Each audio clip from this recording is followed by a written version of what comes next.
وہ ہمارے استاد مولانا اسحاق صاحب کہتے تھے نا، او بھائی جدو توحید بیان کریں گے تو آٹومیٹکلی گستاخی ہو جائے گی. کیوں؟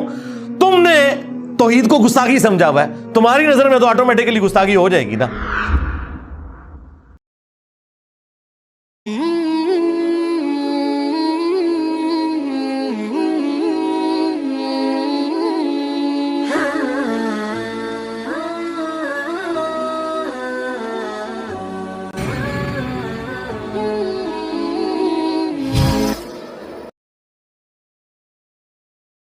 یقولون افترا. اب روئے سخن ایک آیت کے اندر دوبارہ سے مشرکین عرب کی طرف آئے کہ یہ کافر کہتے ہیں کہ نبی نے قرآن خود گھڑ لیے. قل ان افتریتہ فعلی اجرامی. اے نبی فرماؤ کہ اگر یہ قرآن میں نے خود گھڑا ہے نا تو اس جرم کا وبال بھی مجھ پہ ہی ہوگا. وَأَنَا بَرِيءٌ مِّمَّا تُجْرِمُونَ. اور میں بری الذمہ ہوں ان گناہوں سے جو تم کر رہے ہو. دیکھیں اللہ کا تو سٹائل ہی بات کرنے کا اور ہے. ویسے یہ انتہائی گستاخانہ آیات ہیں قرآن میں اس طرح کی جتنی ہے نا، جو ادھر صوفیت کی ڈاکٹرن ہے. اب مجھے بتائیں یہ جواب ہونا چاہیے تھا کہ اے نبی تم فرماؤ کہ اگر میں نے اللہ پہ جھوٹ باندھا ہے تو اس جرم کا وبال بھی مجھ پہ ہی ہوگا. وہ کہیں گے توبہ توبہ کر یار، مطلب نبی کس طرح کہہ سکتا ہے کہ میں جھوٹ بنے ہے؟ بھائی سمجھانے کے لیے ہر لیول پہ اترنا پڑتا ہے. لوگ کہتے ہیں نا باتیں کہاں سے آ جاتی ہیں؟ جب گمراہیاں آتی ہیں نا تو باتیں آتی ہیں. جب تم کہو گے نا کہ بابے نے سمندر روکا ہوا ہے تو اللہ تعالیٰ اپنے کسی بندے کے دماغ میں ڈالے گا کہ کوئی بڑے سے بڑا انسان ہو اپنا پیشاب بھی نہیں روک سکتا، کیونکہ یہ سمندر روکنے والی بات جب آئے گی تو یہ بات آئے گی. حضرت ابوبکر صدیق کے دماغ میں یہ بات کہاں سے آئی؟ قرآن و حدیث میں تو کہیں نہیں لکھی تھی کہ جو محمد کی عبادت کرتا تھا جان لے محمد مر چکے. قرآن میں تو نہیں لکھا ہوا تھا یہ، اور نہ کسی صحابی نے حضور کی عبادت کی تھی. یہ اللہ نے ان کے دماغ میں ڈالا کہ یہ کیا ہے. اس کی وجہ یہ ہے کہ جیزس کرائسٹ کو لوگوں نے خدا بنایا، کہیں محمد رسول اللہ دوسرے جیزس کرائسٹ نہ بن جائے. حضور کی بات یقیناً انہیں یاد آئی ہوگی کہ دیکھنا میری شان بلند نہ کرنا، جس طرح عیسیٰ ابن مریم کو لوگوں نے بڑھا دیا تھا، میں اللہ کا بندہ اور اس کا رسول ہوں. اسی کو ایلبریٹ کر دیا حضرت ابوبکر صدیق نے انتہائی گستاخانہ خطبے میں، انورٹڈ کاماس کے اندر ان کی نظر میں. وہ ہمارے استاد مولانا اسحاق صاحب کہتے تھے نا، او بھائی جدو توحید بیان کریں گے تو آٹومیٹکلی گستاخی ہو جائے گی. کیوں؟ تم نے توحید کو گستاخی سمجھا ہوا ہے، تمہاری نظر میں تو آٹومیٹکلی گستاخی ہو جائے گی نا. تو یہ گستاخی تو ہونی ہے، کیونکہ توحید کا تو مطلب ہی ہے کہ اختیار اللہ کے پاس ہے، مخلوق کچھ نہیں کر سکتی. پھر عجیب و غریب نا انہوں نے نا وہ مت اور عجیب و غریب واقعات مشہور کیے ہیں لوگوں کے جذبات کے ساتھ کھیلنے کے لیے. وہ جی ایک بار وہابی دا تے سنی دا مناظرہ ہو گیا، حضور دی ذات ہوتے وہابی پوری رات جو ہے وہ ایسی آیتیں ڈھونڈتا رہا جس میں حضور کی تنقیص تھی، اور جو سنی جو ہے وہ نبی الاسلام کی شان ڈھونڈتا رہا.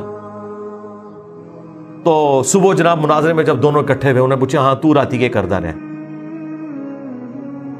سرکار میرے سامنے گلا کرو میں تھن پنا تواڈے بابیاں دا بابا آ گیا دنیا تے ہن. ٹھیک ہے، میں انہوں دساں کہ میں ابوبکر صدیق دا خطبہ ڈھونڈتا رہا تے منوں پتہ لگے کہ میں ابو بکر آر نبی نو مننا وا یا ابو جہل آر مننا. تو دس ابو جہل تو کنوں ڈھونڈتا رہا قرآن چوں کے کڈدا رہا؟ اور نبی کی شانیں جو تم قرآن سے نکال رہے ہو ان شانوں سے کس کو انکار ہے؟ کیا نبی کی شان کا مطلب یہ ہے کہ نبی خدا کا بیٹا بن جائے گا؟ عیسیٰ ابن مریم جیسی شان قرآن میں کسی کی نہیں آئی ہے، کسی پیغمبر کی نہیں. لیکن اللہ نے کہا کہ اگر اللہ ارادہ کرے عیسیٰ کو، ان کی ماں کو، سب کو ہلاک کر دے، اللہ کا کوئی کیا بگاڑ لے گا؟ عیسیٰ اور ان کی ماں روٹی کھانے کے محتاج تھے، وہ نہ تو کسی کے نفع کے مالک تھے نہ کسی کے نقصان کے.